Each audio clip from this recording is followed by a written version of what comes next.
안녕하세요. 저는 태국에서 선교사역을 감당하고 있는 이길의 선교사입니다.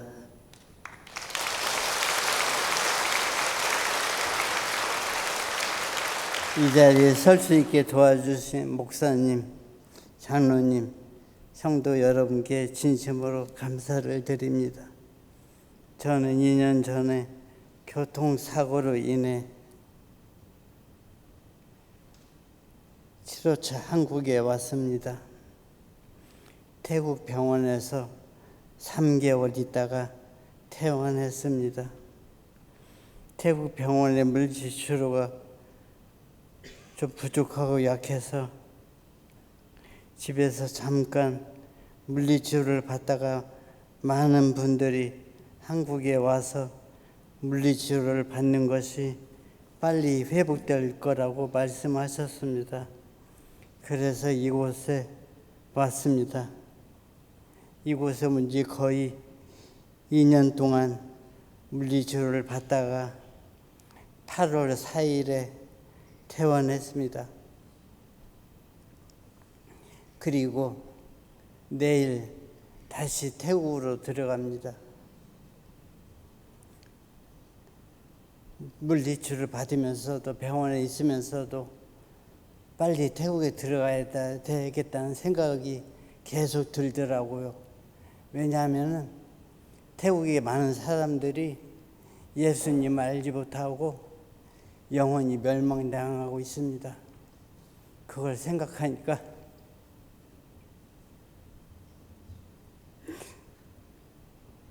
부족하지만 빨리 들어가서 한 영혼이라도 만나고 싶더라고요.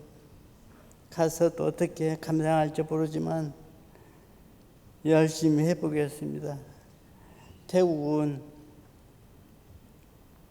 90% 이상이 불교입니다. 그러면 그들이 아무리 열심히 산다고 해도 주님을 알지 못하기 때문에 다 영원히 멸망당합니다. 그들을 불쌍히 여겨서 그들을 만나고 그들이 구원받았으면 좋겠다 하는 마음이 간절합니다. 그런 마음을 가지고 또 태국에 갑니다. 어떻게 할지 잘 모르겠지만 가서 하나님 인도하시는 대로 열심히 한번 해보겠습니다. 여러분께서 기도해 주시고 힘을 더하여 주시기를 원합니다. 부족한 저를 또 여러분이 기도해 주셔서 이렇게 걸을 수 있도록 건강이 좋아질 수 있도록 도와주셔서 진심으로 감사를 드립니다. 여러분 귀한 교회에서 너무 감사합니다. 이제 제 아내인 김민정 선교사가 태국에서 어떤 일을 했는지 또 하나님께서 어떻게 역사하셨는지 잠깐 나누도록 하겠습니다. 감사합니다. 기도하겠습니다. 하나님 감사합니다. 부족한 것을 귀한 교회에 세우시고 불러주셔서 참으로 감사를 드립니다. 하나님께서 살려주시고 은혜 주셔서 다시 한번 귀한 만남을 허락하여 주신 것 감사합니다. 주님께서 귀한 교회를 기억하여 주시옵시고 하나님 사용하여 주시옵시고 귀한 교회를 통하여서 하나님의 나라가 확장되어 갈 수 있도록 주님 도와주시고 역사하여 주시옵소서. 제 아내인 김민정 선교사가 또 무슨 사역을 했는지 또 사역 가운데 역사하시는 하나님을 또 나누기를 원하오니 주님께서 함께하여 주시옵시고 말씀을 나눌 때 말씀의 능력을 더하여 주셔서 살아계신 하나님의 함께하심과 하나님의 놀라우심을 고백하는 놀라운 축복의 시간이 될 수 있도록 주님 도와주시고 인도하여 주시옵소서. 주님께서 함께하시고 인도하여 주시기 원하며 예수님의 이름으로 기도하옵나이다. 아멘.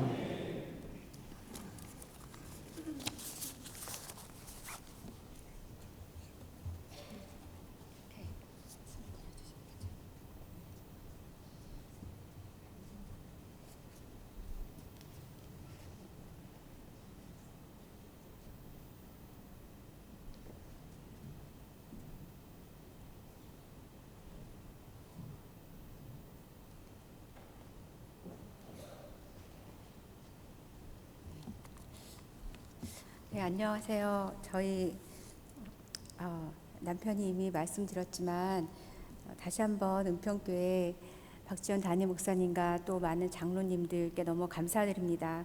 어, 저희 저희가 딱 만 2년 전 2021년 8월 13일에 남편이 이제 사역지에서 뺑소니 사고를 당했어요. 근데 그때가 금요일이었고 저희가 그때 병원에서는 남편이 오늘 넘기기 어렵다 그래서 가족분들에게 알렸는데 또 은평교에서 그때 금요철야 때 열심히 기도해 주셨다고 들었어요.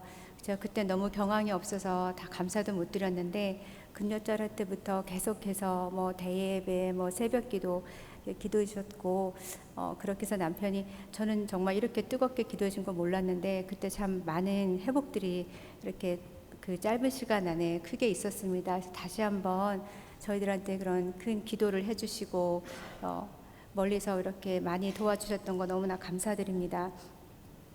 제가 이제 재활 부분에 대해서 저희가 그동안에 한국의 은평교회에서 또 저는 그 당시에 어떻게 남편의 재활을 어떻게 해야 될까 고민할 때 사실 금식하고 기도하고 있을 때 은평교회에서 박지원 목사님이 전화를 주셨어요. 그래서 한국에 가는 게 엄두는 안 나는데 아직 그렇게 한번 해봐야겠다 생각이 들었는데 그 이후 재활과 또 앞으로의 부분들을 오늘 본문 말씀하고 같이 이렇게 저희가 받은 은혜로 말씀드리려고 합니다. 저희 오늘 본문 말씀에선 처음 부분에는 없는 단어긴 한데요. 사실 영어 성경, 몇 영어 성경에서는 이 12장 9절이 그러나로 시작합니다. 그래서 그러나기 때문에 앞에 구절을 보면 앞 구절에 사도 바울이 간절하게 육체의 가시가 떠나도록 기도하는 부분이 있어요. 근데 뭐 3번을 기도했다고 하지만 성경학자분들은 이건 사실은 뭐 말 그대로 1, 2, 3이 아닌 정말 간절히 기도했던 거라고 얘기를 하더라고요. 그런데 하나님의 응답은 노였습니다. 사도 바울이 육체의 가시가 떠나게 했지만 하나님은 노라고 말씀하셨어요. 근데 저는 이게 이 말씀을 보면서 사실 그러나 영어 성경에 있던 그러나에서 은혜를 받아보긴 처음이었어요. 그러나가 은혜가 될 수 있구나. 저는 남편이 사고 나고선 이렇게 그때 그 당시 사고에서 남편이 다발성 뇌출혈로 이렇게 큰 충격을 받았기 때문에 뇌에서 이렇게 출혈이 생긴 건데 여기저기 이렇게 출혈이 생겼었죠. 근데 저는 그게 얼마나 긴 시간을 요구하는 건지 치료가 어떻게 되는 건지도 아무것도 몰랐어요. 태국 의사가 설명을 해주지 않았거든요. 그래서 그냥 막연하게 1달, 2달, 뭐 3달 이런가 보다 생각을 했었는데 그리고 이제 한국에 오게 되면은 뭐 이게 1~2달이면은 또 끝나는가 보다 이렇게 생각했는데 이게 이렇게 2년이란 시간이 갈 줄을 몰랐어요. 그래서 저는 그 시간 동안에 이렇게 시간이 많이 갔는데 이제 어떻게 해야 될까 생각을 하게 되면서 남편하고 이렇게 얘기를 해보면 남편은 아까도 여기서도 성도님들께 말씀드렸지만 본인은 너무너무 태국에 가고 싶은 거예요. 다시 거기에 가고 싶어하고 그게 이 사람한테는 재활 동기였어요. 그래서 그 아침부터 오후까지 모든 훈련을 잘 받았었는데 저는 사실 이렇게 가고 싶지가 않았어요. 왜냐하면 그 장소는 저한테는 트라우마였거든요. 그 사고가 난 곳이 저희 집에서 좀 가까운 곳이었는데 저는 거기만 가도 그 근처만 가도 몸이 오그라들었어요. 그래서 내가 거기 다시 갈 수 있을까 이런 생각을 했었는데 남편이 자꾸 원하는 거 보면서 제가 하나님께 기도를 했어요. 하나님, 정말 저 사람 너무나 간절히 가기를 원하는데 그러면 하나님 제가 하나님 정말 저희 보내시려면 저는 조건이 있어요. 하나님 그냥은 못 가고 저희 남편이 2다리로 잘 걷게 해주시든지 아니면 저에게 팔성기회를 주시든지 하나님 그 조건이 있습니다 했는데 그 조건은 뭐 5월이 되도록 아무런 응답이 없었어요. 그래서 제가 아니겠구나, 가는 게 아니겠구나 혼자 생각을 하고 5월 달에 이제 제가 치앙라이 저희 사역지를 한번 간병인을 이렇게 구하고 방문을 했었습니다. 근데 가서 너무 날씨도 44도 이렇게 덥고 그래 내가 여기서 남편을 어떻게 케어하겠는가 생각하고 정리하는 게 맞겠다 이런 생각을 했어요. 근데 그 사역지에 이렇게 있으면서 제 마음에 남편이 이렇게 눈물로 시작한 곳을 내가 혼자서 이렇게 정리하는 게 과연 맞겠는가 하는 생각이 들었고 또 하나는 남편이 이렇게 방문을 하면서 장애인들을 도왔었는데 그 장애인들이 너무나 남편을 기다리는 거예요. 태국은 문화적으로 불교 문화이기 때문에 여기는 장애를 업보라고 생각을 합니다. 그래서 사회적인 복지제도도 없고 가족들도 이렇게 잘 돌보지를 못해요. 또 어려운 사람들은 그냥 이렇게 집에 방치되어 있어요. 그래서 뭐 한 끼 접시에다가 한 끼 밥을 올려놓고 가족이 나가면 그 밥 위에는 개미가 잔뜩 있는데 이제 그거 한 끼 하루 먹는 거예요.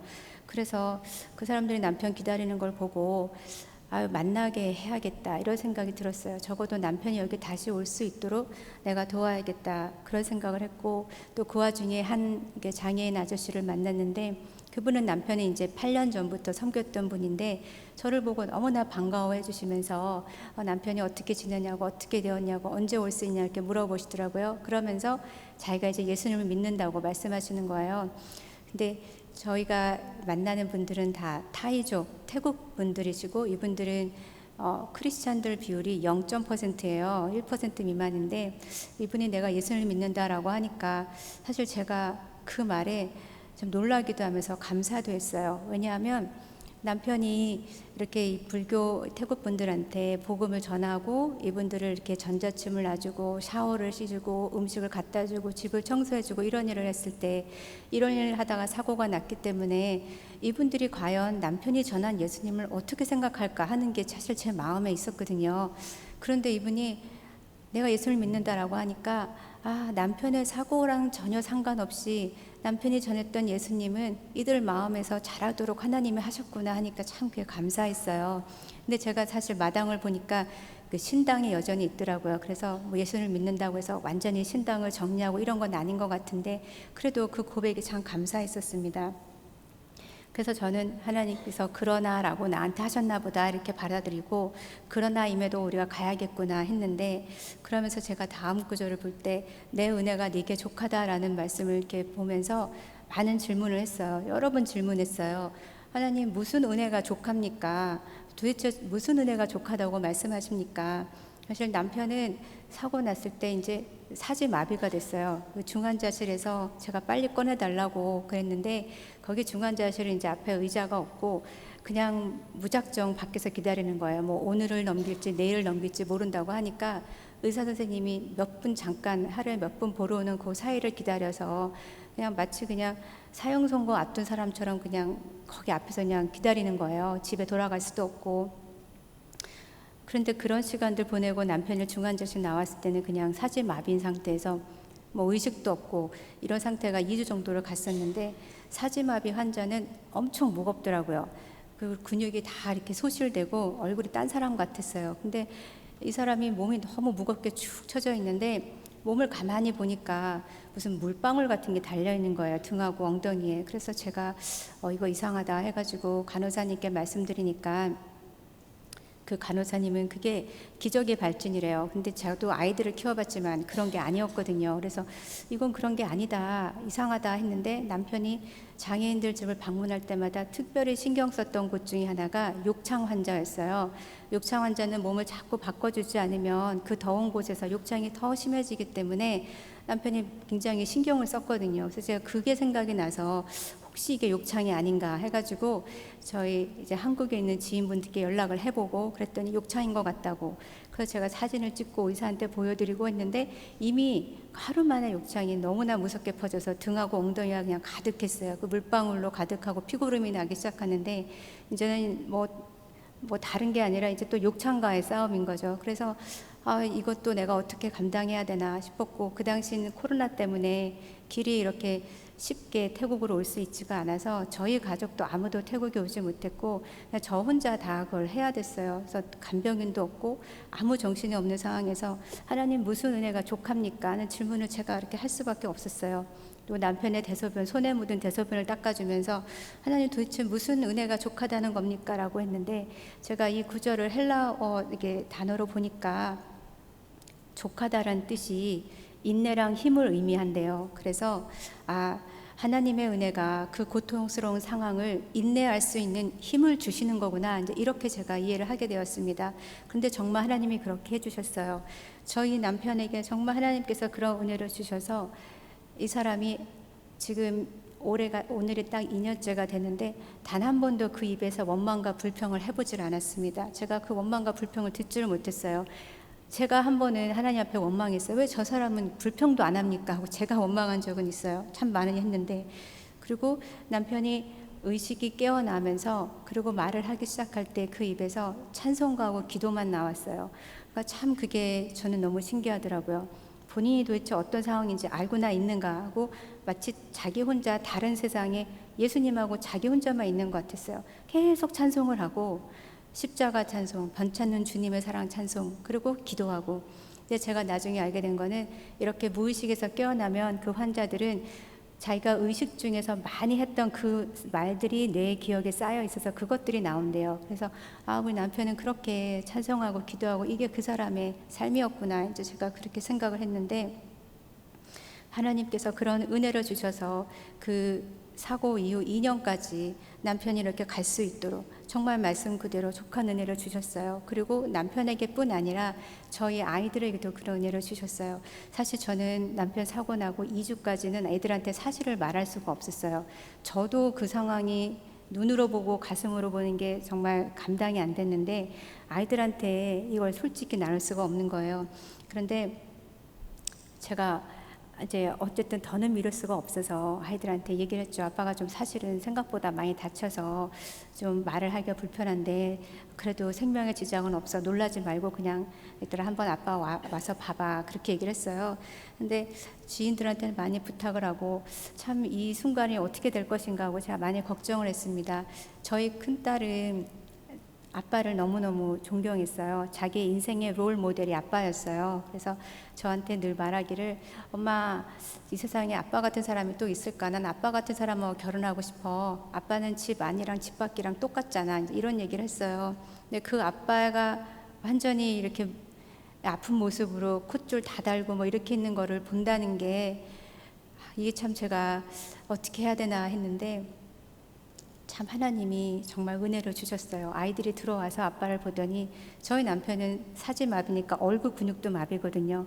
말도 못하고 있는데 애들이 아빠는 이제 잘 씻지 못하니까 얼굴에 기름이 다 있고 머리에 비듬이 잔뜩 있는데 아빠 왜 얼굴에 이렇게 기름도 많고 씻지도 못했네 이러면서 기름 종이를 얼굴에 막 붙여주는 거예요. 그리고 머리에 있는 비듬을 막 하나씩 떼주는 거예요. 그래서 제가 참 감사했어요.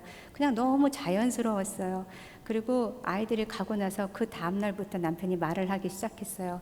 저는 남편 옆에 2주를 있었는데 남편이 저랑 있을 때 말을 안 했는데 애들이 왔다 가니까 그 다음날부터 입이 열리더라고요. 그래서 참 너무 감사하다 했습니다. 그리고 또 저희가 사실은 이제 여행자 보험이라던가 실손 보험이 없었어요. 그래서 저는 병원에 한국에 와도 재활하는 기간을 제가 잡지를 못했던 게 그냥 한 달을 생각할 수밖에 없었기 때문에 저는 언제까지일지는 모르고 단지 듣기로는 뇌를 다쳤을 경우는 우리나라에서는 만 2년까지 재활 치료가 입원해서 있고 그 만 2년을 충분히 받는 게 필요하다 이렇게 들었는데 그 만 2년을 우리는 감당할 수 없을 거다 해서 그냥 저는 한 달로만 이렇게 생각을 했거든요. 그런데 정말 8월 4일 태어난 게 거의 만 2년인데 그때까지 하나님께서 필요한 그 모든 병원비를 다 채워주셨어요. 그래서 참 감사했습니다. 그리고 또 그 남편이 사고 났을 때가 저희 큰딸이 고등학교 2학년이고 둘째가 이제 중학교 2학년이었어요. 그래서 나름 중요한 시기였고 특별히 큰애 같은 경우는 이제 대학을 가야 되는 걸 준비하는 시기였어요. 저희는 이게 이렇게 길어질 줄 몰라서 아이가 고3 때는 옆에 있을 줄 알았는데 이렇게 떨어져 있게 된 거예요. 그래서 아이는 이제 저희랑 떨어져 있는 상태에서 저는 병원에서 남편 간병하면서 카톡으로 연락하면서 대학에 대해서 얘기하고 막 이랬어요. 사실 이게 정신이 없었어요. 왜냐하면 병원이 저희가 이제 6인실에 있었는데 환자가 6인실이면 보호자도 6명이 들어가니까 12명이 한 방에 생활하는 거예요. 선교 훈련 받았던 것보다도 더 이게 좀 이렇게 아주 빡센 훈련 같이 전 느껴졌었어요. 그리고 그 병동 한 층이 한 100여 명이 되는데 저희가 샤워실 3개를 남녀가 다 공용으로 나눠 쓰거든요. 그러니까 뭐 아직 이렇게 대소변 조절이 안 되는 환자분들은 실수도 하시고 그러니까 저희는 다 그렇게 생활을 했어요. 또 제 옆으로 손 한 뼘을 딱 놓으면은 제 옆에 남자 환자분이 누워 계시는데 그쪽은 다 뇌를 다치신 분이니까 뇌 다치신 분들은 증상이 다 각자 다양하세요. 선망이 심하신 분은 커튼을 걷고 소리 지르고 그러면 이제 밤에 자는 건 다 이제 포기하고 있어야 돼요. 그래서 그렇게 정신없는 상황에서 아이하고 대학 이야기를 나누고 하는 것도 참 제가 이게 쉽진 않았는데, 그래서 그냥 얘는 그냥 하나님이 알아서 하셔야겠다. 저는 이제 그렇게밖에 생각을 못했어요. 그런데 또 저희 큰딸 같은 경우는 한국에 있는 걸, 1살 때 한국을 떠나서 저희가 선교지에 갔었기 때문에 한국에 오면 좀 낯설어해요, 많이. 그래서 그 아이가 외국에 가고 싶어 했는데 저는 생각에 상황이 혹시 된다 할지라도 남편이 저렇게 아픈 걸 경험하면서 가족이 좀 가까운 곳에 있으면 좋겠다라는 생각을 했었거든요. 그런데 이 아이가 엄마 위험한 일이 닥치면 몇 시간 만에 와야 되는 거야, 이런 거 자꾸 물어보기 시작하니까 그제서야 아, 우리가 얘한테 지금 짐이 되겠구나, 얘가 우리 걱정을 하는구나 하면서 얘한테 자꾸 우리 옆에 얘를 두려고 했다가 너는 네 길을 가라, 엄마 아빠는 하나님이 책임져 주시니까 너는 네가 원하는 외국 가서 공부를 해, 그 길을 하나님이 열어주시면 그렇게 해라 하고 얘기를 했고, 이제 하나님께서 감사하게 우리 큰딸한테는 그런 길을 열어주셔서 학교에서 장학금을 4개씩 받고 또 입학생 10명한테, 우수한 학생한테 주어지는 장학금을 받고 이 아이는 원하는 학교를 갈 수 있게 됐어요. 그래서 정말 하나님께 감사했습니다. 그래서 그렇게 돌아보니까 하나님 지금 무슨 애가 족합니까? 내가 내일 닥치는 일도 어떻게 감당할지 모르겠는데 했었는데 벌써 2년이 지나갔고, 그렇게 아이들도 자기 갈 길 가고 남편도 또 치료받고 태어날 수 있게 됐고 그랬습니다. 그래서 제가 그래요, 정말 하나님이 나는 몰랐는데 이렇게 견뎌낼 힘을 주셨구나 하면서 그 다음 구절을 봤을 때 이는 내 능력이 약한 데서 온전하여 지민이라 하는 말씀을 보면서, 이 말씀도 제가 이렇게 영어 성경도 보고 이렇게 보니까 사실 저는 이제 영어 성경에서 좀 더 쉽게 이해가 되었어요. 어떤 번역에서는 이렇게 돼 있더라고요. 내 능력은 연약함 속에서 가장 잘 발휘가 된다. 그래서 저는 그게 또 은혜가 되었어요. 온전하여진다는 이 한국말이 헬라어에서는 완성하다, 이루다, 마치다, 성취하다 이런 뜻이 있는데, 이 어원이 예수님이 십자가에서 다 이루었다라고 말씀하신 그 다 이루었다랑 어원이 같습니다. 그러니까 하나님의 능력은 우리의 연약함 속에서 그 뜻하신 바를 다 이루시고 완성하신다라는 걸로 해석할 수가 있는 거죠. 그러고선 제가 남편의 이렇게 사고랑 보니까는 남편이 그 건강이 자산이어서 그 건강 하나 가지고 선교의 도구로 이 사람은 살아왔는데, 장애인들을 이렇게 섬겨왔는데 이제는 그 건강이 없으니까 더 이상 이 사람이 할 수 있는 선교의 자산은 없지만 그 연약함 속에서 이제는 하나님께서 일하시고 하나님이 계획하신 걸 성취하신다는가 보다, 이렇게 제가 이해를 했어요. 사실 남편은